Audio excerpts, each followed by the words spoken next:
If you're receiving a lot of spam comments and you want to disable comments on your website post or on complete website, so let's see how you can do that. So log into WordPress dashboard and then from left side bar hover on plugins and then click add new and search here disable comments, and we'll use this first plugin, disable comments, remove comments and protect from spam.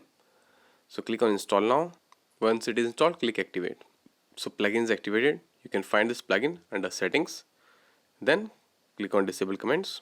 Okay, so here you can define where you want to turn off the comments. If you choose this option everywhere, it will disable comments globally on your entire website. This will disable comments from every page and post on your website. If you want, you can choose to disable comment on specific post types. So we'll choose the second option and you can just disable comments on post or on pages, medias and products.